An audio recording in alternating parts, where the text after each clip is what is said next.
Continuing then with chapter 13. Now this abbreviated commentary is a little bit long, but I'll try to cruise through this as fast as I can. This is a summary. So chapter 13 is about the nucleus of the most secret esoteric instructions. So it goes through and talks about the 9 vehicles, and especially focused on dzogchen. So here Samantabhadra enters meditative stability, which is the cloud-like array of the nucleus of most secret commitment, to reveal the perfection stage. All things are revealed to be spontaneously present in the primordial great perfection. So first there is the manner in which the secret truth abides in the mind of the spiritual master, then the natural great perfection itself. So the first part is that the secret truth is in our mind. Should not be a surprise to any of us with what we've been through. And it goes through and talks then a little bit about the different levels of non-Buddhist, the Hinayana, the Kriya, Charya, Yoga, Mahayoga, and so forth, that culminate in the secret truth, which is the magical net, and then is fully present in the syllables and sounds of the Guhyagarbha Tantra itself, and concealed in and hidden meanings are revealed then by the Vajracharya. And so there's 3 aspects of the natural great perfection. There's the generation stage, perfection stage, and the inner radiance of non-duality, which is one of the ways that both dzogchen and Mahamudra are sometimes taught. And then in terms of the latter, there's the outer generation stage, which all phenomena, psychophysical components and so forth, are visualized as a mandala of meditational deities. The inner perfection stage concerns the meditation on bliss and emptiness along with their result, while the secret stage of inner radiance concerns the great perfection and entails the recognition of the inner radiance as the ground, the path, and the result. And so at this point, the text provides overviews concerning the inner perfection stage, the secret stage of inner radiance of great perfection, and then the former includes the path of skillful means and the path of liberation. The perfection stage, the path of skillful means, comprises a total of vital energy, the subtle body, and so on, when in union with the partner. The 4 energy centers or chakras, the 72,000 energy channels, the 21,600 vital energies, and so forth. And the purpose of this is to transform this coarse vital energy associated with our past actions or karma into the vital energy of pristine cognition and within the central channel. So then it forms into globes of light or little spheres of light, bindus, and into meditational deities, and this brings about the provisional results such as supernormal cognitive powers and the conclusive result of the Buddha level. The purpose of the second kind of training refines the movement of seminal energy and the yogin in union with the yogic partner, to transform dissonant mental states into the path of purification. There are 4 kinds of delight, and so here it goes through and describes each of those of the 4 blisses in that part of the process, so I'll skip over that. And then in addition, there are subsidiary instructions concerning tumo, inner heat, which assists the practitioner, and then meditation on the central channel, connecting to the heart center, the syllable ah located at the navel center being visualized, the blazing of the fire, melting the hum at the crown, and generating inner heat. And this gives the rise to pristine cognition of bliss and emptiness. So traditionally, this way I was taught, we went through the tumo, then we did the 4 blisses, and then we did the 4 empties, and eventually arrived at the clear light. The path of liberation includes meditative stability on the apparitional meditational deities, which transforms all conceptualization into the mandala. Meditative stability on emptiness or actual reality of tranquility and higher insight during periods of meditation and post-meditation, both provisional and conclusive enlightened attributes are accomplished. Then the secret inner radiance of great perfection has 3 phases. First is the inner ground of the mandala of the ground is present within the heart and crown centers in clusters of peaceful and wrathful deities. So the peaceful deities are at the heart and the wrathful deities are at the crown. And they are concealed in the form of glowing seeds or seminal points, which only become fully manifest through the generation and perfection stage practices when attained by the 4 kinds of awareness holder. The second is when the pristine cognition is recognized as the path through the yogin's experiential cultivation. This refers to darkness meditation or dark retreat. And with the 7 postures of Virachana, various signs of inner radiance, and to daylight meditation. And then the fusion of these 2 coalesces tranquility and higher insight, and brings the cessation of coarse vital energy and manifestation of vital energy of pristine cognition, resulting in the 4 kinds of awareness holder and the Buddha level. Then the pristine cognition occurs through 4 successive visionary appearances. So these are the 4 visions of Togao.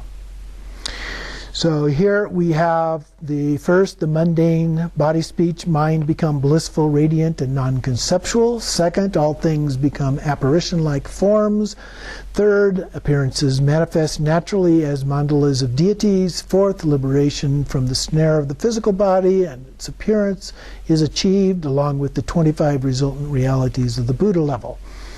And these are combined with Bardo instructions to effect liberation in the intermediate state after death. The atemporal mandala of the Buddha body and pristine cognition is obtained in the spontaneously present manner through study, reflection, and meditation. No surprise there. Okay? Then the text analyzes the superiority of natural great perfection as an approach and talks about who the worthy recipients are, as well as the greatness of those who accomplish that and the greatness of the path. The worthy recipients should be endowed with discriminating awareness, form of study, reflection, meditation, and noble in their attributes and spiritual wealth. They should not fear profound meanings. They should have renounced evil through their virtuous and noble aspirations and be steadfast in their faith. They should offer their body, speech, and mind to the spiritual teacher and the sacred teachings. The great perfection should not be given to unworthy recipients who misunderstand it, act erroneously, or deviate in their vows and commitments, in their practice of the generation and perfection stages, or the accumulation of the 2 provisions. So retributions are severe. So it warns us there. Be careful. Okay, so that's an overview of this chapter, which is a little bit long, so we'll try to keep it as concise as we can here. So, in Chapter 13, the essential meaning through the completion stage. And here we'll give some context for this. Samattabhadra has great delight in the unsurpassed wisdom, the samaya, that all phenomena of samsara and enlightenment are primordially, spontaneously present as the great perfection, is a great secret for unsuitable vessels. By resting in the samadhi of the intrinsic nature of suchness, those with utmost fortune are placed on the grounds. And then we have the meaning. And first, the way the genuine secret abides.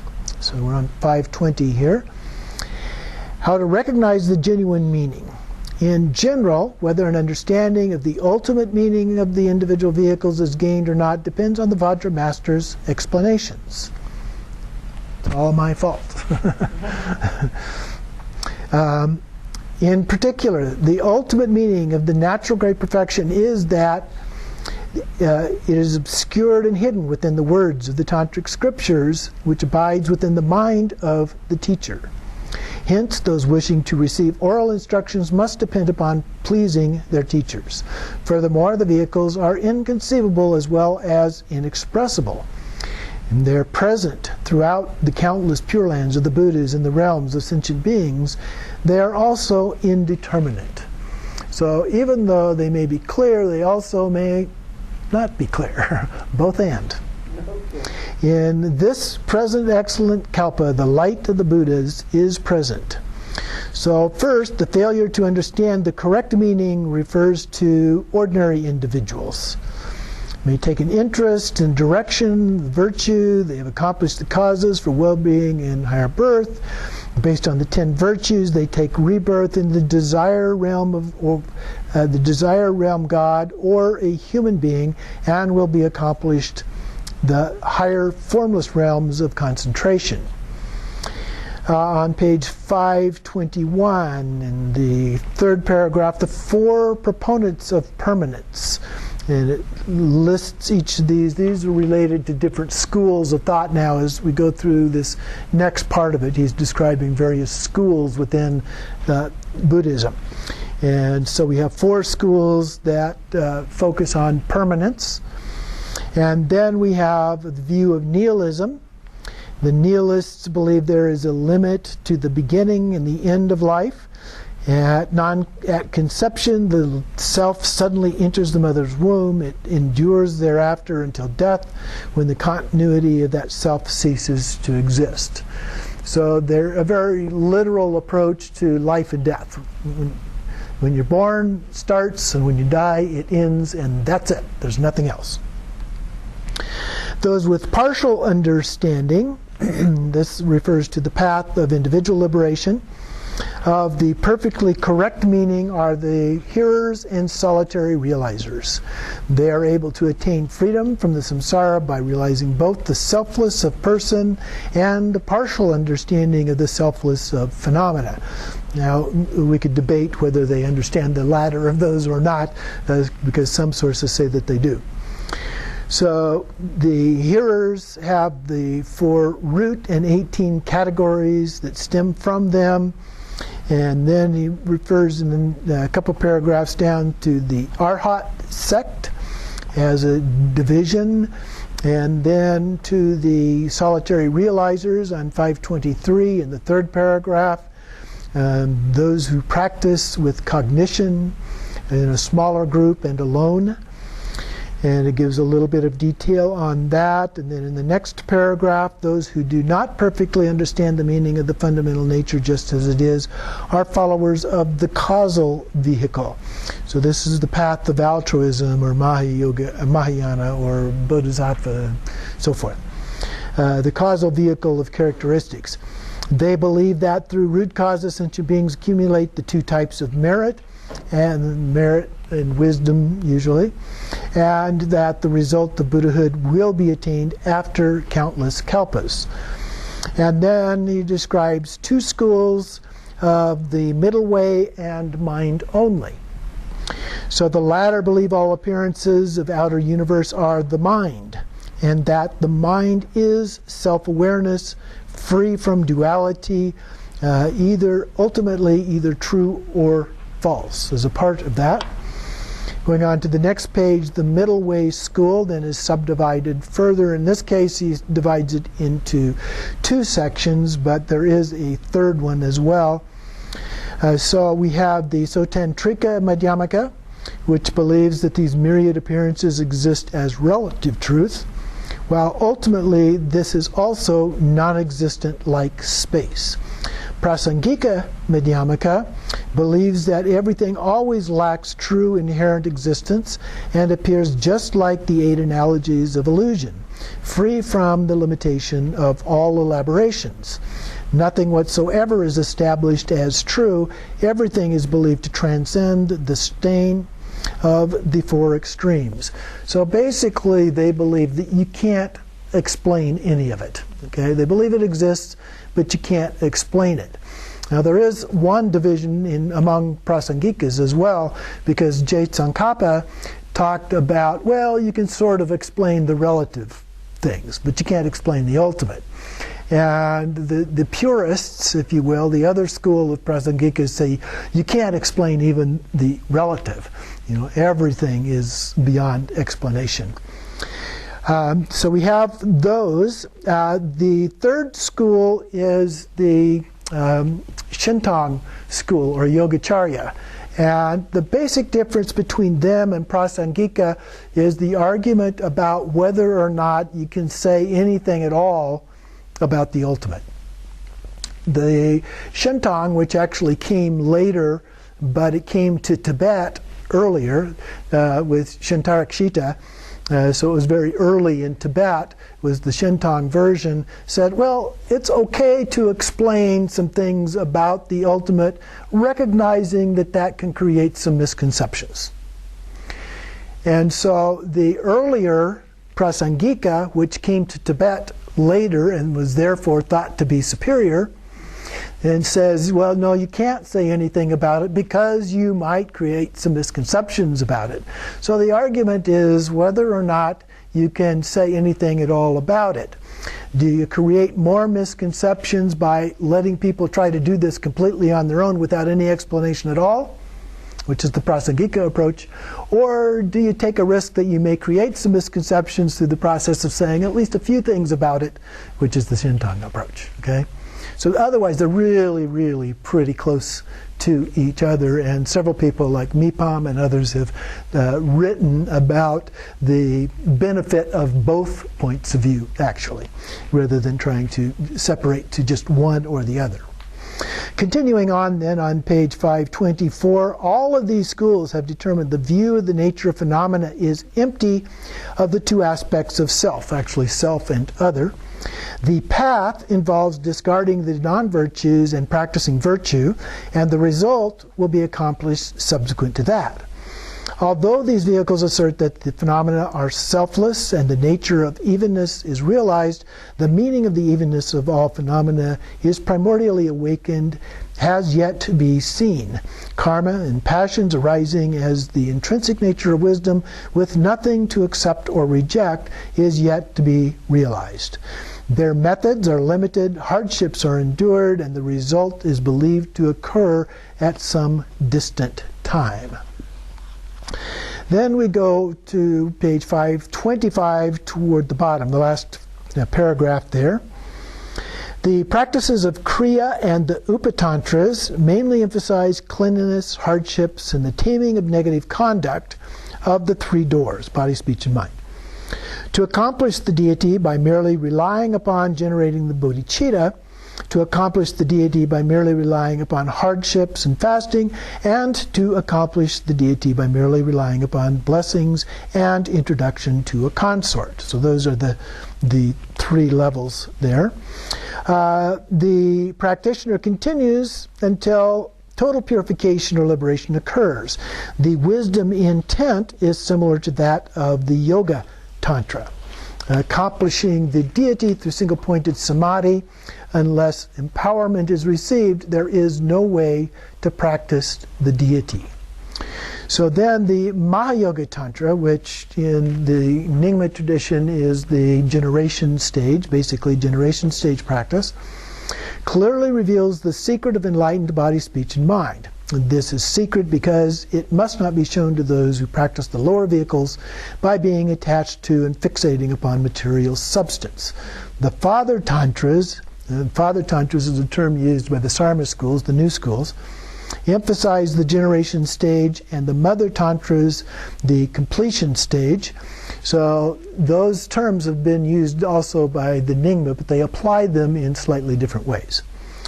Whereas the non-dual tantras emphasize their unity. In the Nyingma, we have the mother, father, and non-dual tantras, the same terminology, but there the mother tantras refer to the wisdom of texts that emphasize more the wisdom, and the father ones are more focused on method, and then the non-dual ones have a balance between the two. But the different schools don't agree on exactly which tantras go in which categories here. So when you read through them, you notice that there's not really major differences in terms of those aspects when you look at those. But the categories were created after the Tantra, so you're trying to stick a round peg into a square hole, or vice versa. The primordial, spontaneously present meaning of the superb natural secret is the great perfection of self-appearances as mind and wisdom, revealed as the great magical manifestation. The secret of self-inclusive is self-inclusive by nature, as well as exceptional methods. Okay, then skipping the next paragraph down, then the view of each of the different vehicles, so it goes through each of those. So we're going to skip over some of that. Then it has a section on the meaning of the natural great perfection, and then the actual profound meaning of essence, and then the concise explanation. So it starts with the generation stage. All phenomena of samsara and enlightenment, such as the collection of aggregates, elements, and sense sources, are primordially awakened as the mandala of enlightened body, speech, and mind. Except for perfectly pure, awakening is not established later through the path by someone who is not previously awakened. That which primordially abides within all beings in this way is the indwelling intrinsic nature of spontaneously present mandala of the ground. Realizing this, then, through the mandala of samadhi, one must meditate with the awareness that the visualized mandala is the primordially abiding mandala. So then merely acknowledging it does not bring benefit. It is necessary to accomplish this through the path. For example, through gold and silver within ore, if the ore is not excavated and fired, the gold and silver still remains hidden. Then the next paragraph, the completion stage of prajna is the mandala of bliss, clarity, and no thoughts, that originates from the mandala that sustains the perception of passion-based thoughts through method. Without abandonment, passions are purified in their own place. This is called the mandala of enlightened mind, supreme among all mandalas. Third, we have the clear light stage of indivisibility. In the heart chakra and of truth and so forth, the primordial spontaneously present kayas and wisdoms naturally abide as the superbly secret vital essence. If internalized through the contributing circumstance of the Guru's upadesha, then this is the basic space, source of all mandalas that constitute the inexhaustible ornamental wheel of enlightened body, speech, and mind. And this is extremely obscure and hidden within the Tantra. So that is why he suggests that it requires the commentary and teachings and so forth to help pull all of that out. And then we have the outer stage of generosity, looking at the view. Although the external reflections that appear as the five elements are ultimately non-existent, the apparent appearances of the nature of phenomena are naturally perfectly pure. This fundamental nature of the prajnaparamita, the nature of emptiness, that appears as form is originally non-existent. This Buddha nature of form abides as the consort or the play of the nature of phenomena, which is the meaning of the empty nature of phenomena that abides inseparably with conditioned phenomena. So from the Heart Sutra, emptiness is form and so forth. So then the five aggregates are the Buddha nature of the five male Buddha families, which are the intrinsic nature of empty form, like reflections in a mirror. So they are not real in the way we normally think of that. The actual elements are the inner aggregates, solid, wet, warm, buoyant, and spacious. The outer elements are called the transformed elements, or the form of the elements. Like the reflection of the face in a mirror, inner form appears externally, the 5 conditioned aggregates that are empty by virtue of their nature are the nature of phenomena appearing without true existence. So from the middle way, whatever is the intrinsic nature of form is said to be emptiness. Then on page 530, the intrinsic nature of the awakened mind of awareness is without basis or root. The primordial cognizance that does not conceptualize objects is the intrinsic nature of the Vajra as the assembly of the male-female Samatavajra. Since the inexpressible space of the indivisible clear awareness and emptiness is the source of the immeasurable wisdom, this is designated as the assembly of the male-female Samatavajra. So this is the mandala. Even the awareness of the organs, of the eyes, the objects of form, the time, of the past, the visual consciousness, and so forth, the male sattvas and female sattvas, the gatekeepers and so forth, are all perfectly pure.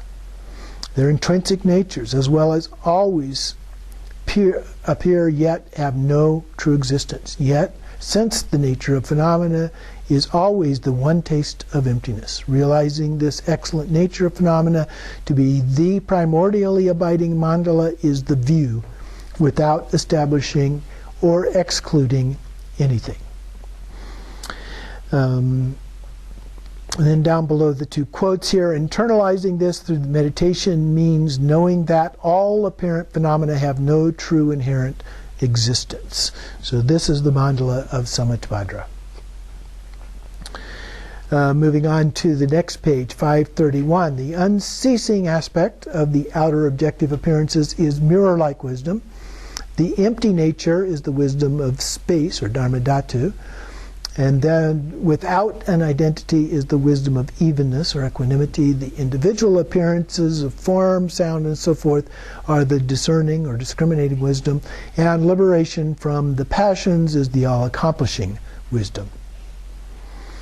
So to merely recognize the 5 poisons the moment they arise without rejecting, leaving them pure in their place, constitutes the 5 wisdoms.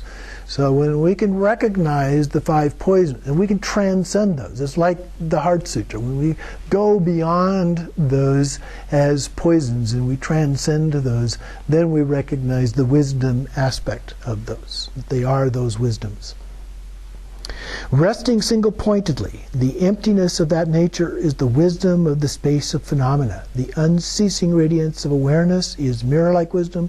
Being without duality is the wisdom of evenness. The unceasing appearance of objects is the discerning wisdom, and the wisdom free from grasping and fixation is the all-accomplishing wisdom. And then we have the inner stage of completion, and on the next page, the path of method. And first we have the upper gateways. So this is divided into the upper gateways and the lower gateways. So we have these are the channels. So the right channel, the white rasana, the left channel, the red lalana, and the central channel, the blue avaduti. And so we have supports for the 3 doors and the 3 poisons. Once purified through the union of method and wisdom, the channels become the support for the 3 kayas. So in the beginning, they're not really supports for the 3 kayas, but when they're purified, then they are. So we have the 3 chakras first, the crown, the throat, and the heart chakra. And then the navel chakra makes 4.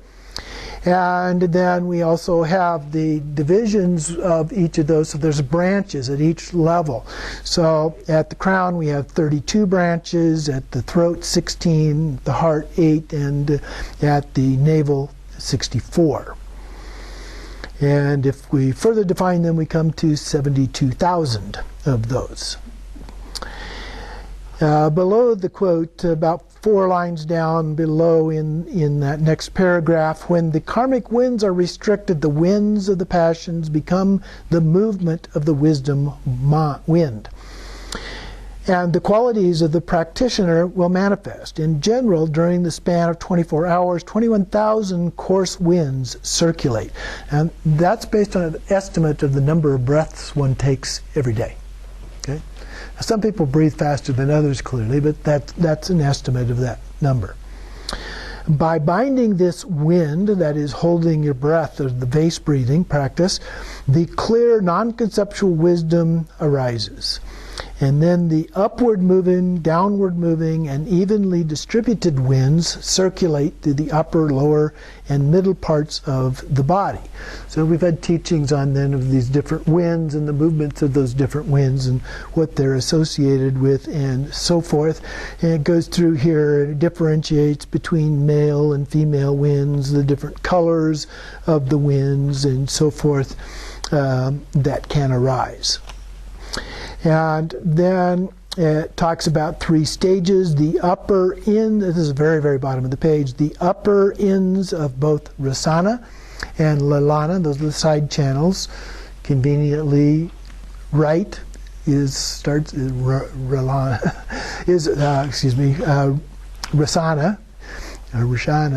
and Lalana, the left, that starts with an L, is Lalana. So they connect with the right and left nostrils. So as they come up on the sides of the central channel, they're said to come up over the level of the ears. They're actually inside, so they're not actually over the ears, but over the level of the ears and then down to connect to the nostrils. At the other end, just below the navel, usually 4 finger widths below the navel, then it connects by coming around and into the bottom of the central channel, although there are some versions in which the central channel continues on down below that. And so then it describes a little bit more about those. Then it's about 8 or 9 lines down. Having become familiar with the gradual stages of practice, the instantaneous practice has 4 parts. The upadesha of samattabhadra for the meditation at the heart, upadesha of samattabhadri for meditation at the navel, upadesha of pure union at the throat, and the upadesha of great pervasiveness at the crown. So at the heart, with a jeweled locket, are 5 pure vital essences the size of mustard seeds that transform into the nature of the 5 male Buddhas. Once achieving stability, we train in these as 5 orbs of light. Once achieving stability in that, we train on these as the kayas of the 5 families. And so we understand that the navel, the throat, the crown, and so forth are the same. And then temporary accomplishments include clairvoyance, samadhi, miraculous powers, and so forth. Ultimately, the supreme ground of the Buddhas will be attained. Excuse me.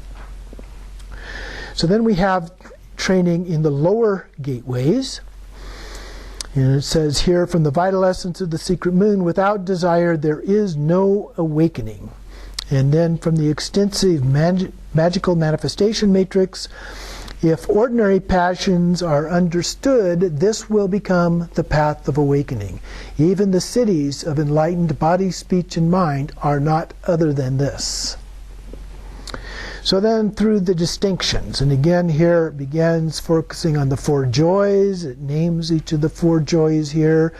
And then each of those having 4, giving a total of 16 joys. And these are basically different levels of joy, or a lot of texts use the word bliss as opposed to joy here.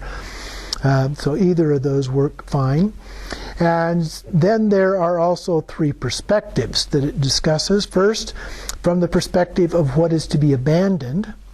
And there, when the male abandons the coarse concepts, that is joy. When the male abandons coarse and subtle together, that is supreme joy. When the female abandons coarse, that is freedom from joy. And when the female abandons concepts altogether, that is the khanate joy. And then the second perspective is that of the practitioner. When the male experiences bliss in certain places within the body, that is joy. When bliss pervades the entire body, that is supreme joy. When the female experiences bliss in parts of the body, that is freedom from joy. And when the bliss pervades her body, that is khanate joy. And then the third perspective is that of successive order. Joy in the crown, the throat, the heart, and then the secret place as a part of that. Then we have the way of perfecting the grounds and paths. And so below the quote here, From the crown down to the Vajra, the distinctions of the 4 joys of the descent become the 16 joys which complete all the grounds of the causal vehicle. Then the next paragraph, during this practice, both impure fluids remain within, both pure essences emerge like drops from the tip of the Vajra. In addition, when the female perfects the 16 joys, both impure fluids remain within. The 2 pure essences emerge from the tip of the lotus. And then when the 4 white and red vital essences of the male and female mingle, the male experiences the taste of bliss and clarity, while the female experiences the taste of non-conceptual emptiness. Through the merging of these 2, when the bliss of intent and union of bliss and emptiness arises, this clarity is unobstructed by the 2 limitations, and hence it is the ground of all pervasive light and the nature of the prajna wisdom empowerment. At that time, the 10 paramitas are also complete. So then it goes through the 10 paramitas here in a little bit of detail. And then on the next page, just below that one-line quote, the ultimate empowerment of exaltation is that one upwardly invokes the mingled vital essence of the sun and the moon through the winds. To then experience the taste of bliss emptiness, one rests within the nature of phenomena. So at that point, it's where we've completed the process of the 4 blisses, or the combination with the empties and so forth, and then we just rest in the emptiness, the clear light aspect. Then through the distinction of the 4 ascending joys, all 16 joys start from the connate joy and are applied to the paths of the secret mantra. And then down the last paragraph talks about the 6 states of clairvoyance and the major and minor marks. So when the vital essence returns to its source, this constitutes clairvoyance of recalling previous places. When the vital essence descends and ascends, this constitutes the clairvoyance of magical manifestation.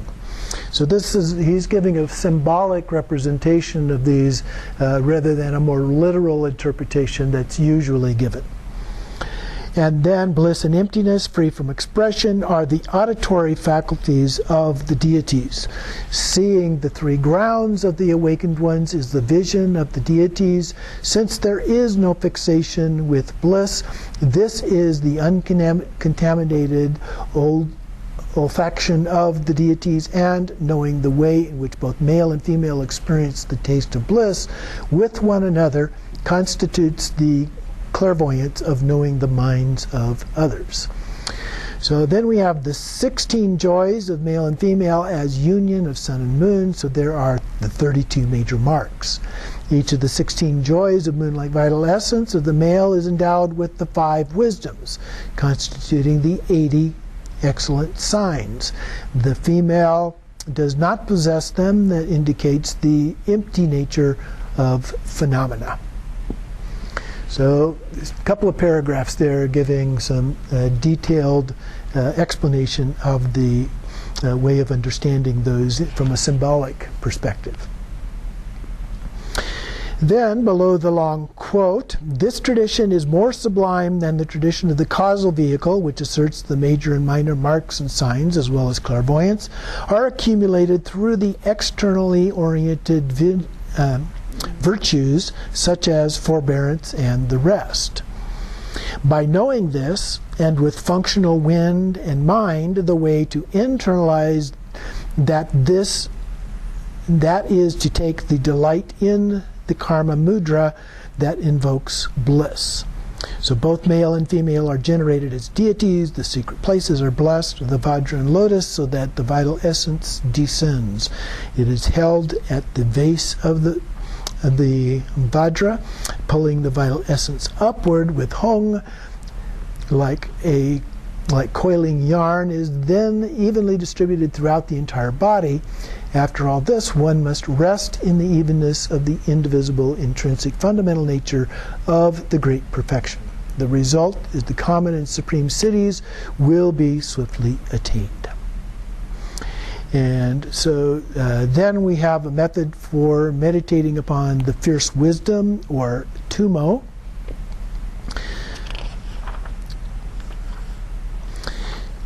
Okay, let's go ahead and take a break there, because this goes through several different stages of the tumo. That'll be a good place to take a break.